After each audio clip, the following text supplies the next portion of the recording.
పెద్ద నగరంలో జోయల్ అనే యువకుడు ఉండేవాడు. అతనికి మంచి ఉద్యోగం, కార్, సుఖసమృద్ధి జీవితం అన్నీ ఉన్నాయి. ప్రతి ఉదయం చర్చ్కి వెళ్లి ప్రార్థించటం, దేవుని వాక్యం చదవటం అతని జీవన శ్వాసే. కాని ఆ సుఖంలో కూడా ఒక వాక్యం అతని మనసులో మర్మొంగేది. సమస్తమును విడిచిపెట్టి ఆయనను వెంబడించిరి.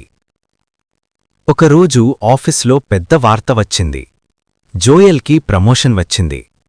అంటే మరింత లగ్జరీ జీవితం, అధిక జీతం, పెద్ద స్థాయి. కాని ఒక షరతు ఉంది. చర్చ్కి వెళ్లే సమయముండదు, ప్రార్థన మానేయాలి. జోయల్ మనసు కలతతో నిండిపోయింది. ఒకవైపు సంపద, మరోవైపు విశ్వాసం. రాత్రి చర్చ్లో ఒంటరిగా కూర్చుని కన్నీళ్లు పెట్టుకున్నాడు. ప్రభువా, నిన్ను విడిచిపెట్టి నేను ఎలా ముందుకు వెళ్తాను? ఆ రాత్రి అతనికి కల వచ్చింది. ఆకాశకాంతిలో యేసు చిరునవ్వుతో నిలబడి అన్నాడు, జోయల్, నన్ను అనుసరించడానికి సిద్ధమా? ఇది సులభం కాదు, కాని నిత్య ఆనందం దొరుకుతుంది. తరువాత రోజు జోయల్ ఆ ప్రమోషన్ని తిరస్కరించాడు. కొన్ని రోజుల్లో కంపెనీ అతన్ని ఉద్యోగం నుండి తీసివేసింది. స్నేహితులు ఎగతాళి చేశారు. జోయల్, నీ భవిష్యత్తును నాశనం చేసుకున్నావు. నీ దేవుడు నిన్ను రక్షిస్తాడో చూద్దాం. కాని జోయల్ మోకరిల్లి ప్రార్థించాడు. ప్రభువా, నిన్ను నమ్మి నేను నడుస్తున్నాను, నన్ను నడిపించు. తరువాత అతనొక చిన్న కంపెనీలో చేరాడు. తన తక్కువ జీతంతో పేద పిల్లల కోసం పనిచేయడం మొదలుపెట్టాడు.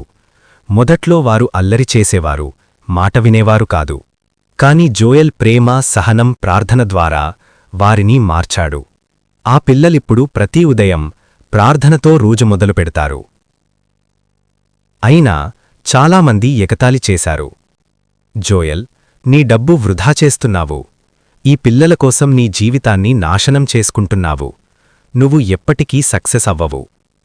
కాని జోయల్ చిరునవ్వుతో అన్నాడు, నేను మనుషుల ప్రశంస కోసం కాదు, దేవుని దీవెన కోసం జీవిస్తున్నాను. సంవత్సరాలు గడిచాయి. జోయల్ కష్టపడి చిన్న కంపెనీని పెద్ద స్థాయికి తీసుకువచ్చాడు. దేవుని కృపతో తన సొంత సంస్థ ప్రారంభించాడు. ఆ కంపెనీలో చర్చ్కి చెందిన వారికి ఉద్యోగాలు ఇచ్చాడు. వారికి ప్రార్థన మరియు సేవ కోసం సమయం కల్పించాడు. ప్రతి ఉదయం ఆఫీస్ ప్రార్థనతో మొదలయ్యేది. ఒకరోజు జోయల్ ఆఫీస్ ముందు నిలబడి చూశాడు. అందరూ సంతోషంగా, నవ్వుతూ ప్రార్థనలో ఉన్నారు. పిల్లలు, ఉద్యోగులు, కుటుంబాలు, అందరికీ కళ్లలో ఆనందం మెరిసింది. ఆ క్షణంలో జోయల్ హృదయం నిండిపోయింది. అతను మెల్లగా అన్నాడు, నేను ఒక్కడినే ఎక్కడో ఉద్యోగం చేస్తూ సుఖంగా ఉండేవాడిని. కాని నాతో పాటు నా సహోదరులు, స్నేహితులు, పిల్లల కళ్లల్లో ఆనందం చూడడం, అదే నిజమైన జీవితం. దేవా, నాకు ఇంత అందమైన దీవెనలతో నిండిన జీవితమిచ్చినందుకు నీకు కృతజ్ఞతలు.